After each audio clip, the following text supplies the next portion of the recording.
sekarang kita akan belajar firman Tuhan. Saya di sini ada 2 sesi. Sesi yang pertama ini saya akan bahas tentang mengapa orang harus percaya kepada Yesus. Sesi kedua nanti saya akan bahas tentang bagaimana mengikut Dia itu dalam pertobatan. Jadi temanya tidak sama. Dan hari ini pada sesi yang pertama bagian saya akan memukuskan kenapa orang harus percaya kepada Dia yang disebut Kristus itu. Tak selalu Tuhan menjawab doa, namun Dia beri yang terbaik di waktu yang tepat. Shalom, selamat siang.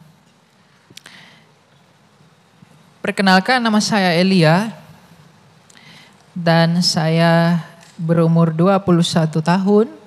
Seperti yang Anda lihat saya masih kecil, ya. Oke. Nah, sekarang kita akan belajar firman Tuhan. Saya di sini ada 2 sesi. Sesi yang pertama ini saya akan bahas tentang mengapa orang harus percaya kepada Yesus. Sesi kedua nanti saya akan bahas tentang bagaimana mengikut Dia itu dalam pertobatan. Jadi temanya tidak sama. Dan hari ini pada sesi yang pertama bagian saya akan memukuskan kenapa orang harus percaya kepada Dia yang disebut Kristus itu. Ayatnya kita ambil dari sabda Tuhan kita sendiri dalam Yohanes 8 ayat yang ke-24. Ketika Tuhan Yesus berbicara dan berkata, "Karena itu tadi aku berkata kepadamu bahwa kamu akan mati dalam dosamu, sebab jikalau kamu tidak percaya bahwa akulah Dia, kamu akan mati dalam dosamu." Mulai dari ayat 23, lalu Ia berkata kepada mereka, "Kamu berasal dari bawah, aku dari atas. Kamu dari dunia ini, aku bukan dari dunia ini. Karena itu tadi aku berkata kepadamu bahwa kamu akan mati dalam dosamu, sebab jikalau kamu tidak percaya bahwa akulah Dia, kamu akan mati dalam dosamu." Mengapa Tuhan kita Yesus Kristus bersabda bahwa kalau kamu tidak percaya bahwa akulah Dia, kamu akan mati dalam dosamu? Apa yang ditawarkan, apa yang dilakukan, apa yang disediakan, apa yang dikerjakan oleh Dia yang disebut Kristus itu, sehingga Ia berkata, kalau kamu tidak percaya bahwa akulah Dia, kamu akan mati dalam dosamu. Kita kembali ke tujuan mula-mula. Apakah Anda tahu mengapa Anda ada di dunia ini? Apakah Anda tahu mengapa Anda diciptakan di dunia ini, wahai anak-anak muda? Apakah Anda tahu mengapa Allah menciptakan Adam dan Hawa? Pada mulanya Allah menciptakan manusia untuk tujuan yang kekal. Karena Allah itu ingin menciptakan manusia sebagai mitranya yang kekal. Allah menginginkan hubungan itu dalam hubungan yang kekal, bukan hubungan yang sementara. Makanya ketika ada orang menikah, dikatakan semoga langgeng pernikahannya. Artinya apa?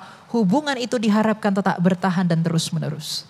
Maka ketika Allah menciptakan manusia, menurut gambar dan rupanya, manusia itu diciptakan untuk tujuan yang kekal di dalam hubungan kasih yang kekal itu. Tetapi ketika Allah menciptakan Adam dan Hawa, Allah mengatakan, aku mengasihi engkau dengan begitu rupa sehingga aku memberikanmu semua yang ada di dunia ini. Semua boleh kamu makan. Dan kasih dari Allah itu harus dibalaskan kepada Allah. Karena kasih itu tidak hanya bisa berjalan kalau dari pihak Allah saja. Maka Allah mengajari Adam dan Hawa bagaimana cara mengasihi aku. Allah mengasihi Adam dan Hawa dengan memberikan semua yang di Eden itu. Tapi bagaimana cara Adam dan Hawa untuk dapat mengasihi Allah? Adam dan Hawa tidak tahu bagaimana cara mengasihi Allah. Maka Allah mengajari Adam dan Hawa, bagaimana caramu mengasihi aku? Jangan makan buah ini. Makanya Kristus pernah bersabda, kalau kamu mengasihi aku, kamu pasti melakukan perintahku. Jadi perintah yang diberikan oleh Allah kepada Adam dan Hawa, jangan makan buah itu bukan sebuah ujian, itu bukan sebuah hukuman atau bahkan pencobaan kepada Adam dan Hawa, tapi itu adalah cara Allah memberitahu manusia, beginilah caramu untuk mengasihi aku. Caramu mengasihi aku adalah jangan makan buah itu. Tetapi apa yang terjadi? Dan ketika Tuhan mengatakan kalau kamu memakan buah itu, kamu akan mati. Mengapa manusia itu disebut mati ketika dia makan buah itu? Artinya Kalau kamu gagal mengasihi aku, kamu akan terpisah dari aku sehingga kamu akan mati. Dan benar, ketika Adam dan Hawa pada akhirnya memilih untuk tidak taat, memilih untuk tidak mengasihi Allah, maka pada saat itu pun mereka terputus dari Allah. Hidupnya Allah tidak lagi menopang manusia itu, sehingga manusia itu terpisah dari hidupnya Allah. Maka manusia semakin lama semakin menua dan mati. Jadi yang membuat kita mati itu apa? Kita terpisah dari hidupnya Allah. Dan roh kita tidak bisa menopang tubuh kita lebih lama, maka semakin lama kita pun mati. Jadi kematian itu tidak pernah disebabkan oleh Allah.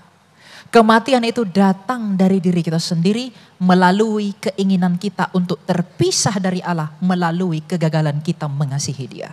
Jadi penyebab kematian itu adalah kegagalan manusia untuk mengasihi Allah.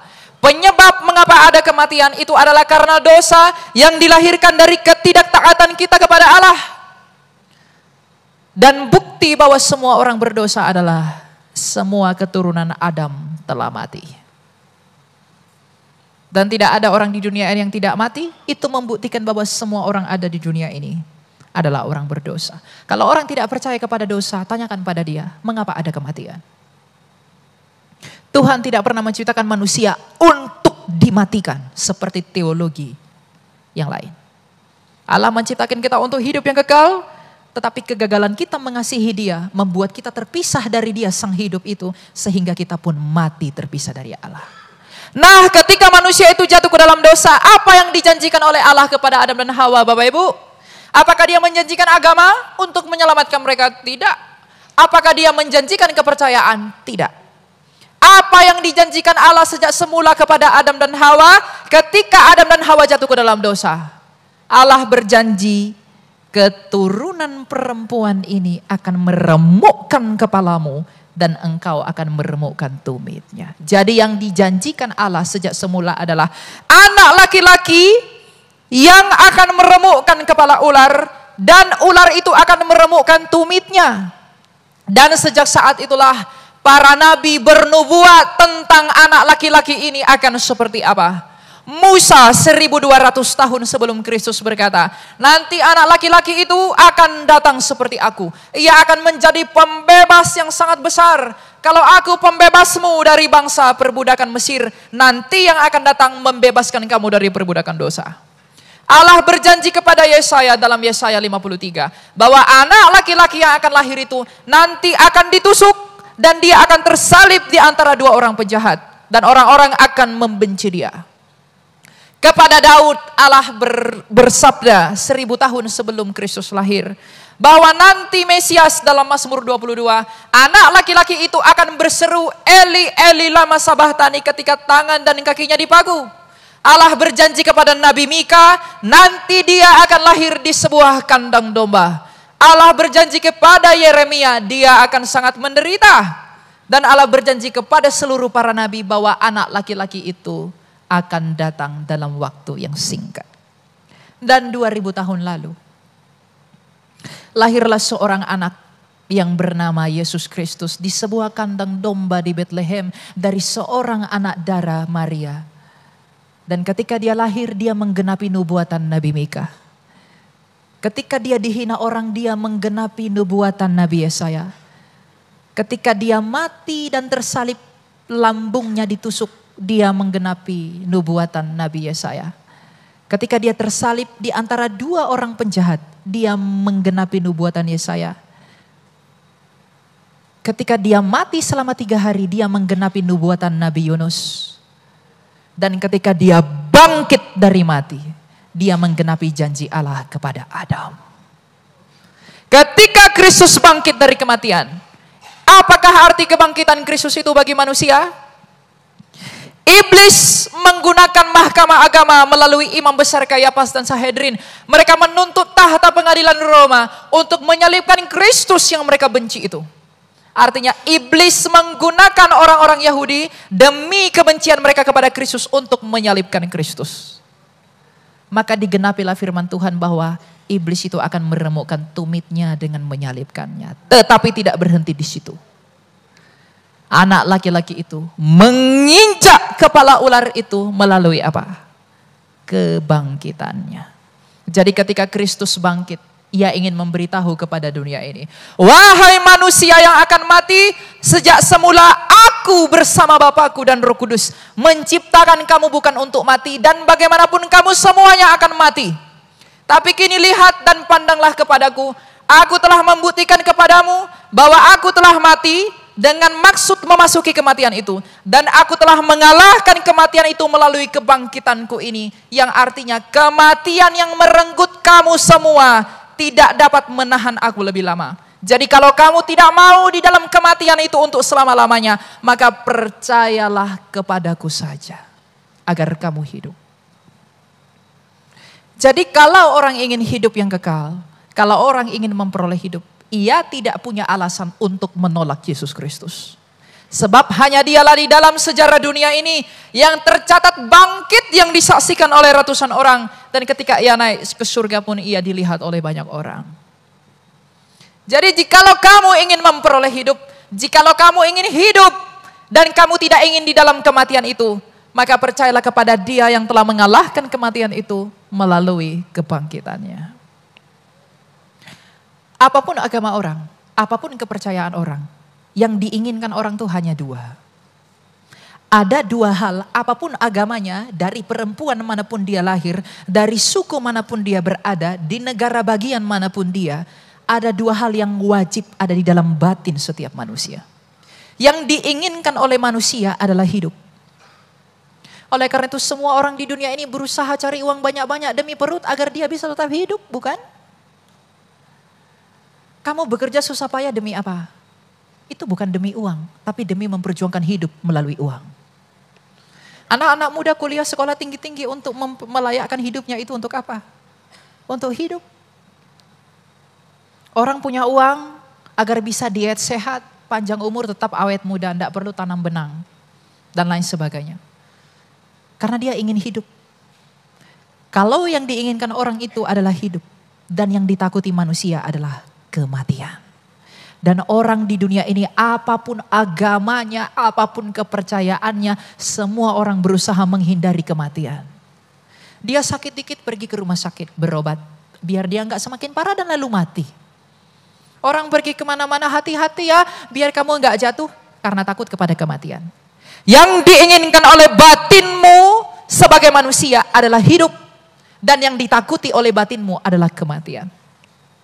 Kalau yang diinginkan jiwamu itu adalah hidup, yang ditakuti oleh jiwamu adalah kematian, maka pandanglah Dia, Yesus Kristus dari Nazaret itu, yang telah hidup kembali dan mampu memberikan hidup yang bisa memuaskan keinginan jiwamu, dan telah mengalahkan apa yang ditakuti oleh jiwamu, yaitu kematian melalui kebangkitannya.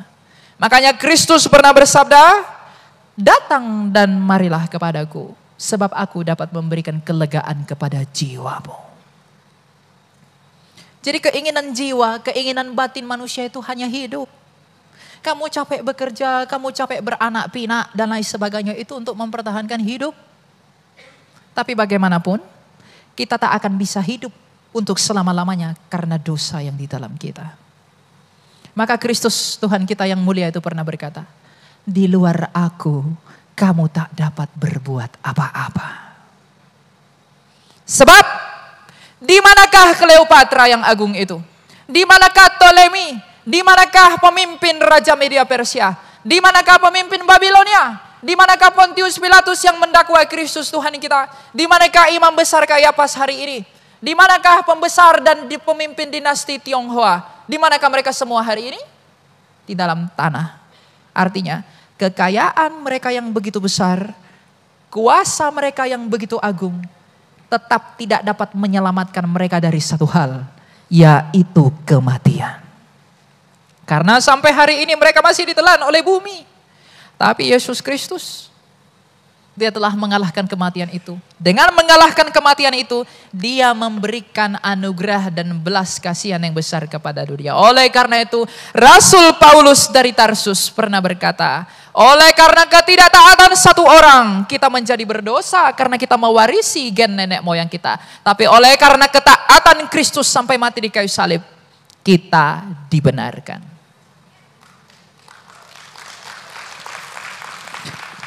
Dan yang paling penting, di awal tadi saya katakan kita jatuh ke dalam dosa karena kita gagal mengasihi Allah. Taatnya Kristus mati di kayu salib adalah tanda kasihnya yang berhasil. Artinya kasih Kristus ketika disalib itu dia sampai mau mati di salib. Dia berkata, aku datang untuk bukan melakukan kehendakku tapi melakukan kehendak Bapakku.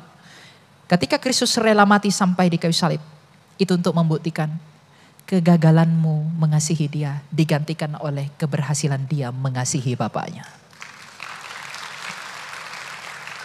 Oleh karena itu, wahai manusia, kamu tak akan dapat memperoleh hidup di luar dari dirinya. Jadi kalau ada anak muda mempersatukan diri dengan orang-orang yang tidak mempercayai Kristus, menjual Yesus demi uang seperti yang tren hari-hari ini. Menjual Kristus demi wanita, menjual Kristus demi pria. Apakah wanita yang kau perjuangkan itu, apakah uang yang kau perjuangkan itu, apakah pria yang kau perjuangkan itu dapat menolongmu pada hari penghakiman yang menakutkan itu? Tidak akan pernah bisa.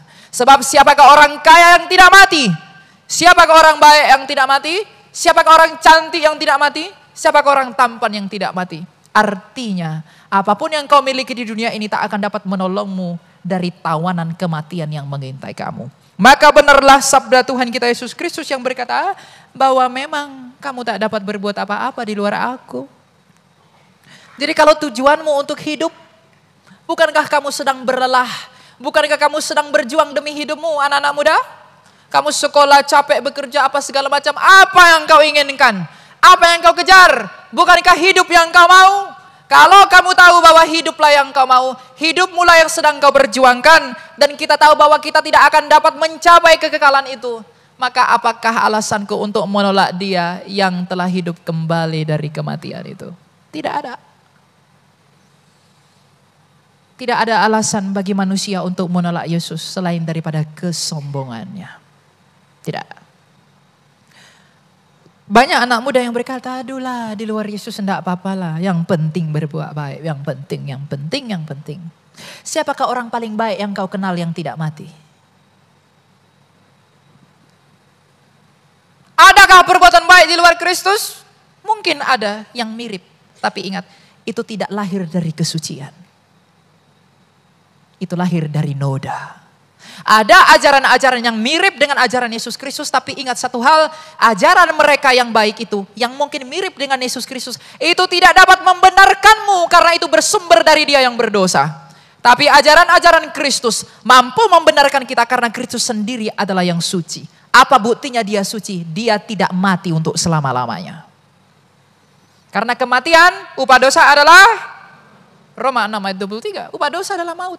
Dan bukti bahwa Kristus itu tidak berdosa, dia tidak ada di dalam maut itu. Jadi ajaran Kristus itulah yang mampu, bukan hanya mampu membuat kita berbuat baik di dunia ini, tapi mampu membenarkan kita. Oleh karena kebenaran dia di dalam anugerahnya yang sangat kaya itu. Jadi jangan cari ajaran di luar Kristus, tidak ada. Ada yang baik mirip-mirip, hanya ada yang mirip. Tapi itu tidak dapat membenarkanmu di dalam kesucian dari sumber ajaran itu. Jadi jangan lepaskan Tuhanmu. Siapa yang bilang amin tadi? Ya. Hanya satu orang tadi yang ngomong. Ya, saya berharap kita bertemu kembali di dalam pengadilan Tuhan ya. Jadi jangan tinggalkan dia. Ini pelayanan saya ini muncul tuh untuk anak-anak muda yang liberal. Anak-anak muda sekarang tuh banyak liberal. Ngapain saya percaya Yesus, yang lain juga ajarin yang baik? Iya. Itu cara terhalus iblis untuk menipumu. Sebab iblis itu menyamar sebagai malaikat terang. Kalau yang baik-baik, iblis menawarmu tidak dengan muka yang menyeramkan. Dia tampan, gagah, cantik. Untuk menawar dan memikat hatimu. Mereka melakukan perbuatan baik di dalam maksud yang jahat. Jadi berhati-hatilah. Rasul Paulus kepada jemaat di Kolose berkata, jangan kamu mau ditawan oleh filsafat yang kosong. Ajaran sesat itu bukan ajaran yang berbeda kontras. Bukan, yang mirip-mirip. Makanya barang palsu itu bukan yang beda. Artinya orinya merah dia jadi kuning. Enggak, dia tetap merah. Jadi kalau berkata bahwa di luar Yesus ada keselamatan, di luar dia ada keselamatan. Kalau Anda berani mengatakan di luar Yesus ada keselamatan, tunjukkanlah satu pribadi yang telah melakukan seperti yang Kristus lakukan itu.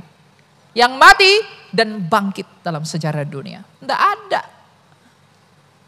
Jadi ketika dia bangkit dari kematian, itu memberikan kita pengharapan yang baru. Makanya ayat Alkitab berkata, sekiranya ia tidak bangkit, maka sia-sialah kepercayaanmu. Kamu percaya kepada A, B, C, dan D, F, G, H, I, J, K, L, M, N. Kamu percaya kepada itu semua. Mampukah itu menghidupkanmu? Tidak. Karena mereka pun tak dapat menyelamatkan diri mereka sendiri. Mereka tak dapat menolong diri mereka sendiri. Jadi kalau ada orang menjual Kristus demi hal-hal yang ada di dunia ini, sungguh malang sekali. Karena mereka berpikir mereka dapat menyelamatkan diri mereka sendiri. Padahal apa yang mereka perjuangkan itu pun tak akan mereka bawa ketika mereka mati ke dalam tanah. Dalam hal ini uang, pasanganmu. Enggak ada pasanganmu yang mau ikut mati denganmu. Kau misalnya punya pacar kan? Sayangku, cintaku. Aku sangat mengasihimu. Ketika kamu mati, dia gak mau ikut mati samamu. Dia kawin lagi. Alkitab berkata orang yang cerai mati boleh kawin lagi. Iya toh? Nah kalau itu yang kamu perjuangkan dengan meninggalkan Kristus. Betapa malang bukan? Kasihan kan? Berpikir lebih jauh wahai anak-anak muda. Jangan karena cintamu, pacarmu. Kamu melakukan banyak hal demi pacarmu, demi istrimu, demi suamimu. Kenapa kamu melakukan itu? Aku suka dia, aku mencintai dia. Tapi pernah gak kita melakukan hal yang sama demi cinta kita kepada Kristus? Sedangkan yang dapat menyelamatkan kita hanyalah dia. Lalu kita menyebut diri kita Kristen? Dan kita menyebut diri kita saya diselamatkan. Alkitab berkata, ujilah dirimu sendiri. Jadi mutlak tidak ada keselamatan, tidak ada jawaban di luar Yesus Kristus itu kalau kamu mau hidup dan kamu mau dibebaskan dari kematian. Tidak ada. Makanya dalam Efesus yang keempat, apa yang dilakukan oleh Kristus ketika dia bangkit dari mati? Efesus 4, itulah sebabnya dikatakan, tatkala ia naik ke tempat tinggi, ia membawa tawanan-tawanan, ia memberikan pemberian-pemberian kepada manusia. Bukankah ia telah naik berarti bahwa ia juga telah turun ke bagian bumi yang paling bawah? Ia yang telah turun, ia juga yang telah naik jauh lebih tinggi daripada semua langit untuk memenuhi segala sesuatu. Jadi ketika dia dikatakan ia naik ke tempat tinggi karena ia pernah turun ke tempat ini. Ia turun ke tempat ini untuk membebaskan kita dari hal yang tak dapat kita kalahkan, yaitu maut dan kuasanya. Makanya dalam 1 Korintus 15, apa yang dikumandangkan oleh Rasul Paulus kepada jemaat di Korintus tentang maut itu? Apa yang Rasul Paulus sampaikan sebagai bentuk pengharapan kepada jemaat di Korintus? 1 Korintus 15 ayat 54 dan 55. Sesudah yang dapat binasa ini mengenakan yang tidak dapat binasa, dan yang dapat mati ini mengenakan yang tidak dapat mati, akan digenapi firman yang tertulis, maut telah ditelan dalam kemenangan. Hai maut, di manakah kemenanganmu? Hai maut, di manakah sengatmu? Ketika para rasul ini melihat betapa hebatnya Yesus Kristus itu mengalahkan kematian. Ketika para rasul ini melihat betapa dipermalukannya kematian itu. Makanya semua rasul rela mati dan tidak takut mati demi Kristus. Karena mereka telah melihat, Kristusku yang kulayani telah mengalahkan kematian. Apakah alasanku takut kepada kematian itu? Makanya Petrus ketika disalib terbalik di Roma, dia sembari menginjili sambil dicambuk-cambuk. Paulus ketika kepalanya dipenggal di Roma, dia juga sambil menginjili. Andreas, Bartolomeus dan semua rasul, mereka berkata apa? Kamu pikir aku takut mati? Tidak, karena Tuhan yang sedang kuperjuangkan dalam beritanya, dalam Injilnya, itu telah mengalahkan apa yang paling ditakuti oleh manusia, yaitu kematian. Makanya Rasul Paulus berkata, kalau hidup adalah Kristus, maka mati adalah keuntungan. Ada yang mau mati di sini? Tidak takut mati tidak sama dengan cari mati. Jadi habis dari sini jangan Anda bilang, oh Elia bilang enggak perlu takut mati lalu Anda menabrakkan diri. Enggak boleh. Kalau hidup kita adalah Kristus itu, maka mati adalah sebuah keuntungan bagi kita. Itulah yang membedakan kita dengan orang yang di luar Kristus, Bapak Ibu. Orang di luar Kristus tak punya pengharapan setelah kematian yang pasti. Tidak ada. Tapi kita bukan hanya kepastian, tapi karena ia telah membuktikan di dalam peristiwa sejarah ini. Bahwa hanya akulah yang mampu menyelamatkanmu, kata Kristus Yesus, Raja yang tak berkebinasan itu. Maka datanglah kepadaku, wahai manusia yang berdiri di tepi jurang maut kebinasaan. Kita ini semua berdiri di tepi jurang maut kebinasaan. Bergeser dikit, kita jatuh ke dalam dakwaan. Maka dia memanggil kita, wahai anak-anakku, lihatlah aku dan apa yang telah kulakukan. Maka benarlah sabdanya dia, akulah kebangkitan dan hidup. Barang siapa percaya kepadaku, tidak akan mati melainkan hidup kembali. Dan dia tidak hanya omong-omong doang. Dia buktikan itu. Gak mungkin rela para rasul kalau cuma Yesus ngomong begitu aja tapi dia mati lalu membusuk. Tidak mungkin para rasul rela mau mati demi Kristus. Gak mungkin. Tapi karena mereka melihat betapa ajaibnya Yesus Kristus ini. Dia membuktikan semua apa yang dia ucapkan. Maka aku harus mempercayakan diriku kepada dia. Karena kita tahu kita tidak mampu berbuat yang seperti dia lakukan. Inilah Injil itu. Injil adalah Evangelion, kabar baik. Kabar buruknya apa? Kematian. Kabar baiknya apa? Kehidupan. Kabar buruknya apa? Perpisahan. Kabar baiknya apa? Perdamaian. Makanya ketika Kristus mati di kayu salib, tirai yang menghalangi ruang kudus dan ruang maha kudus dirobek oleh Kristus. Artinya tidak ada lagi pemisah antara Allah dengan manusia di dalam kurban Kristus yang sempurna. Makanya kita bisa menyebut dia sebagai Bapa. Ada nggak di luar iman kita yang bisa menyebut Allah sebagai Bapa? Tidak ada. Anda diberi privilege untuk menjadi anak-anak Allah. Anak-anak Allah, kita disebut anak-anak Allah oleh karena anak tunggal Allah itu. Jadi tidak ada kekayaanmu selain daripada kemenangan Kristus itu. Tidak ada.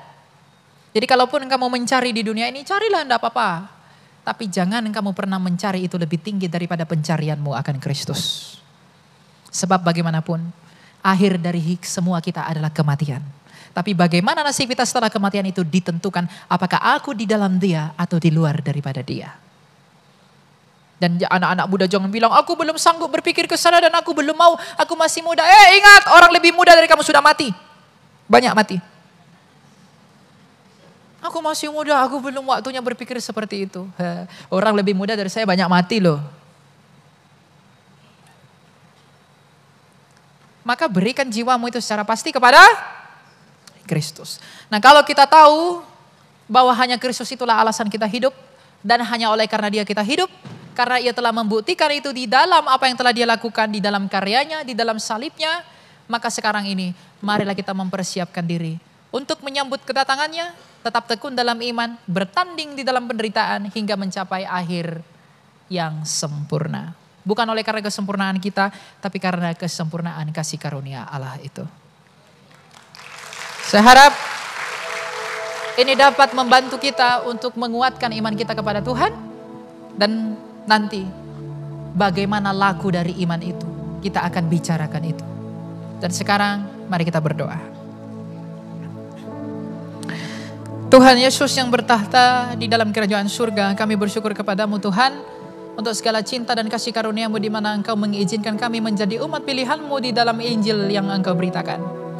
Kami sungguh-sungguh mengakui bahwa memang hanya Engkau-lah jawaban dan hanya Engkau yang dapat memberikan kelegaan kepada jiwa kami. Jiwa kami ini mencari hidup dengan upaya kami sendiri, kami ingin mempertahankan hidup. Tapi kami sadar ya Tuhan, kami tidak dapat memperolehnya lebih lama. Oleh karena itu kami mempercayakan diri kami kepadamu. Dan Engkau juga tahu dan kami pun sadar bahwa jiwa kami takut sekali dengan kematian. Oleh karena itu, Engkau telah membuktikan di dalam kebangkitan-Mu bahwa Engkau telah mengalahkan kematian itu. Yang dengan demikian tidak ada keraguan bagi kami untuk mengikut Engkau jikalau kami mau diluputkan dari kematian itu. Ya Tuhan, kami bersyukur mengetahui dan mengenal bahwa Engkau adalah Allah yang menyelamatkan kami. Dan kami bersyukur bahwa Engkau adalah Allah yang penuh rahmat, cinta, dan kasih karunia. Di atas segala permohonan kami itu, kami juga memohon bahwa kami adalah anak-anak-Mu yang tidak pernah luput dari kesalahan dan dosa. Ajarilah kami dan tolonglah kami untuk dapat mengasihi-Mu dengan sungguh-sungguh ya Tuhan.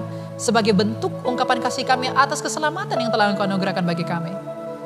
Engkau tahu, sebagaimana Engkau tidak menolak perempuan pesundal yang menyingkap kaki-Mu, janganlah kiranya Engkau menolak kami orang-orang berdosa ini jikalau kami mau kembali kepadamu. Dan sebagaimana Engkau melepaskan pengampunan-Mu kepadanya, maka lepaskanlah kepada kami pengampunan agar hati kami bersuka cita dari dakwaan yang tidak benar. Dan sebagaimana Engkau tidak menolak anak yang hilang, kami mungkin adalah anak-anak-Mu yang terhilang di dalam cara hidup kami, tindakan kami, perkataan kami, dan apapun yang kami lakukan. Kami mau kembali kepadamu ya Tuhan. Janganlah kiranya Engkau menolak kami.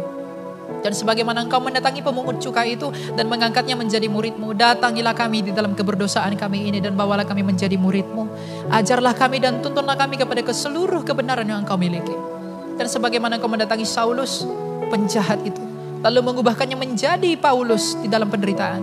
Dan jikalaupun Engkau tahu kami mampu melewatinya, ubahkanlah kami menjadi pribadi yang baik dan perkenankanlah kami menjadi pemberita Injil-Mu yang kudus seperti Paulus. Agar kami mencapai garis akhir pertandingan kami dengan baik, sebagaimana Rasul itu telah menyelesaikan pertandingannya juga dengan baik.